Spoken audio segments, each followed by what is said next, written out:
You've seen it, right? That moment in a movie or TV show where the brilliant detective closes their eyes, the world just melts away, and they step inside their own head to solve the case. It's like they have this amazing, perfectly organized library of memories.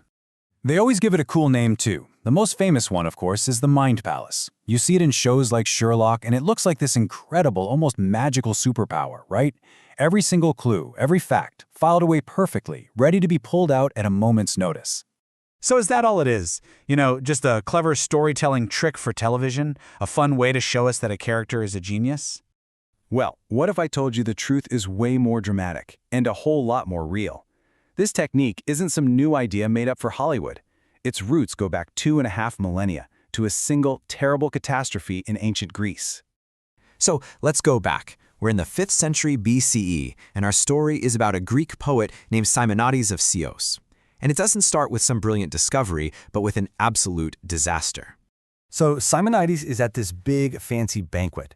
For some reason, he steps outside for just a minute, and in that one moment, the roof of the hall just caves in, killing every single person left inside. The scene was just horrific. The bodies were so badly crushed that their own families couldn't tell who was who. They couldn't even identify them for a proper burial. Can you imagine? It was just an unbelievable tragedy. But then, this is the turning point. Simonides realizes something. He closes his eyes, and by mentally walking through the room, reconstructing exactly where each guest was sitting around the table, he was able to identify every single victim for their grieving families. And that was the light bulb moment. In the middle of all that grief, Simonides had this incredible insight. He realized he didn't remember their faces first. He remembered their places.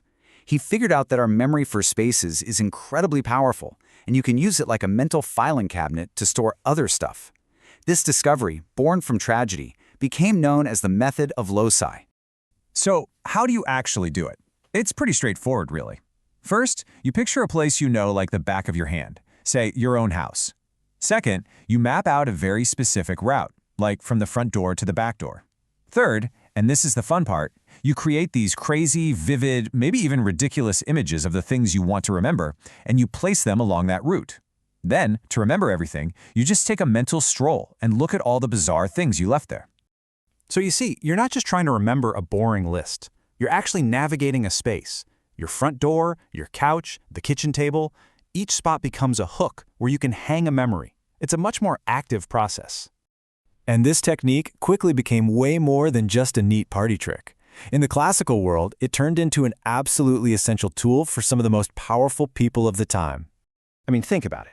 This is a world with no printing press, no teleprompters, no PowerPoint.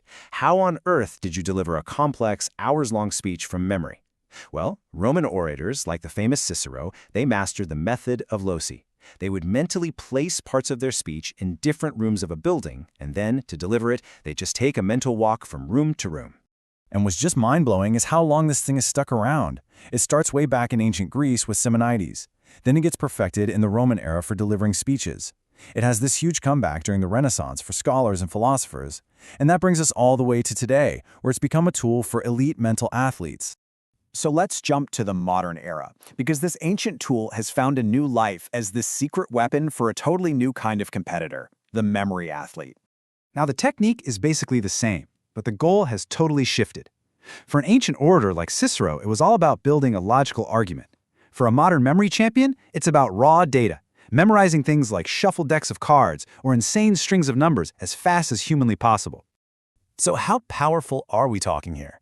Get this. The current Guinness World Record holder used this exact method to recite 70,000 decimal places of pi from memory. 70,000. It took him over 10 hours. Just let that sink in for a second. Okay, so you're probably thinking, these people must have different brains than the rest of us. But here's the kicker. Studies of their brains show that's not true. There's nothing anatomically special about them. And that points to the most important thing here. This isn't some God-given gift. It's a skill. It's something we learn through practice. And you can see the proof in people like Joshua 4. He was a journalist who decided to see if he could do it, and he trained himself to become the U.S. memory champion in just 1 year. Or look at Timur Gareev, a chess grandmaster who used a memory palace to keep track of 48 different chess games at the same time while blindfolded.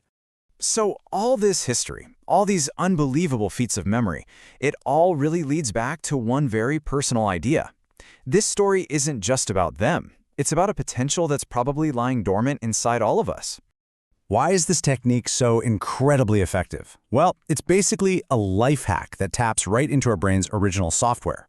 For thousands of years, our survival depended on navigating and remembering places. Our brains are hardwired for it. The Memory Palace just cleverly piggybacks other information onto that powerful built-in skill. And look, you don't have to be memorizing the digits of pi for this to be useful. Think about studying for a big exam, or remembering all the key points for a presentation without any notes. Or what about learning a new language? Or just never ever forgetting your grocery list again. This ancient tool has so many practical uses in our everyday lives. Which really leaves us with one final thought. We live in an age where our memory is outsourced. It's all on our phones, on our computers.